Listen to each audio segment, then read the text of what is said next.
Are you thinking about building a garden suite, also known as a backyard ADU? In this video, we're going to go over many of the hidden costs you may not have expected when building your garden suite. Let's dive into it. Thanks a lot for watching. If you're new here, Suite Additions is a design and consulting company helping homeowners and small developers create more housing and generate wealth.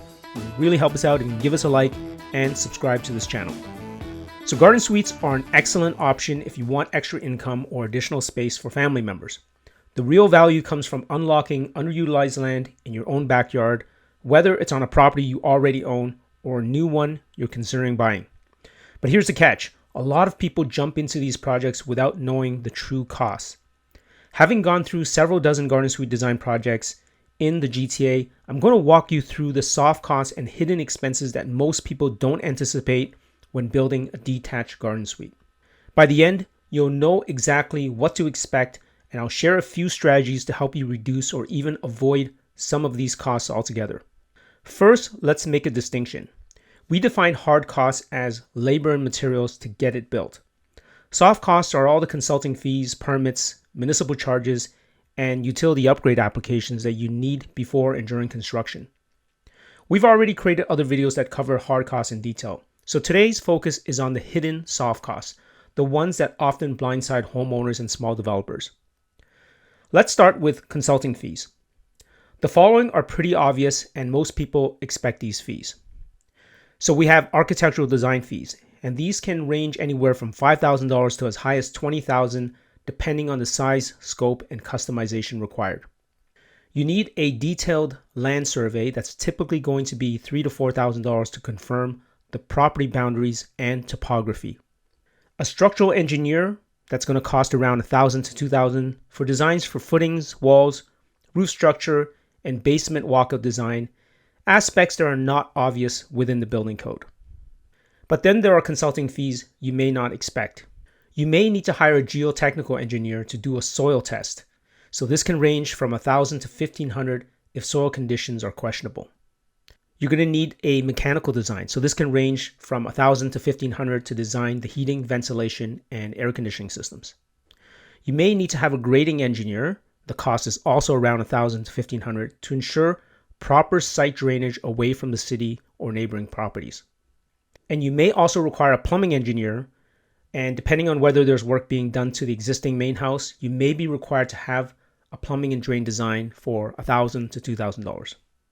So now that we've gone through all the consultants that may be required, let's shift now to additional fees from the municipality or utility companies. So most people are aware that there's going to be a city building permit fee, and this is typically probably under $1,000 for most cities. You're going to have electrical permit fees. In Ontario, that would be a few $100s from the Electrical Safety Authority. And then water meter application fees, also several $100s. Of course, this doesn't include the actual cost of the upgrades, just the application fees themselves. Now, here are some municipal and miscellaneous fees that people don't expect. Depending on how many units, you may be liable for tens of thousands of dollars in development fees. The good news is that under Ontario's Bill 23, development charges are waived up to 3 units on a property, and in Toronto, garden suite DCs can also be deferred. A fee which may not have been eliminated in your city or town and catches many people off guard are the education levies to support the additional strain on local public schools. This can add $3,000 to $5,000 per additional unit. Some cities require certain deposits, which are returned if the work has been done correctly. Examples include a road damage deposit, which is roughly around $2,000 in many municipalities. Another example is a site grading deposit, also typically around $2,000, to ensure that you have designed the landscaping in accordance to the site grading plan. So that covers many of the municipal fees as part of the initial soft costs before you even start any construction. Now, we stated earlier that we're not going to cover the hard costs, but I will cover some that many people don't think about when building a garden suite ADU, mostly as it pertains to the utility connections. Many people assume that you simply connect everything to the existing house and it's all done. Depending on the existing configuration, it can get more complicated than that. And this is where things can go way over budget if you don't plan ahead or aren't aware of these expenses. Let's go over some of them. So most municipalities won't allow you to connect directly to the utility services. So you would have to connect through the existing house, but this can present challenges. Often you'll need to upgrade the private side of your plumbing line to support additional units, but there's another fee that you may not expect, which is potentially having to pay for a portion of the plumbing upgrades that are on the public side of the street. And this can add over $5,000 in additional costs. Another fee that is potentially a very high cost is for electrical system upgrades.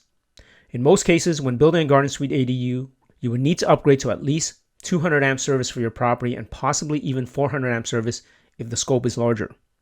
This can add anywhere from several $1,000s to tens of thousands of dollars depending on whether you have overhead or underground electrical service to your property and other factors. The high cost may be a result of the transformer that is close to your property not being sufficient to support the additional power, and you will be responsible to upgrade this to get the needed power to your unit. In terms of the drain system to get the waste out of the garden suite, most cities don't allow you to connect under the existing house, so you may be required to dig a long connection along the side of the house and complete a wide connection at the front. If you don't have enough slope for the drain, you may even need to install a sewage ejector pump. This is typically only needed, however, if you have a basement in your garden suite, making the drain system much lower. Moving from the utility connections, some of the potential hidden costs are the exterior site requirements. This includes water management and expensive landscaping features such as walkways and retaining walls. Okay, we're going to stop here as we're getting into the actual construction.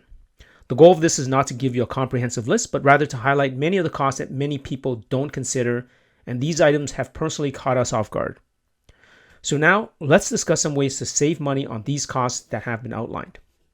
Regarding the consulting fees, many municipalities now offer free pre-approved plans, and CMHC is rolling out a national catalog. These often include structural and HVAC drawings, which can really cut down on these consulting fees. Of course, these pre-approved plans will not fit every site, especially if you have a smaller lot, but it can be useful for many homeowners. You'll still need to get a land survey, but before ordering a new survey, check if one is already on file with the city that you can use or available online for a fraction of the cost.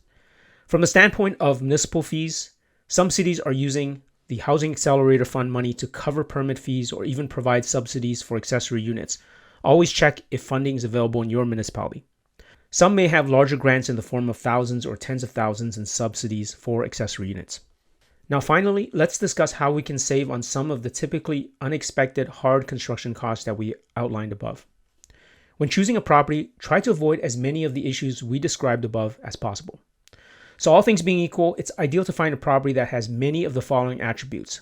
These include an existing higher electrical amperage such as 200 amps, overhead wiring for ease of upgrades, large water service lines and existing drain systems that have already been upgraded.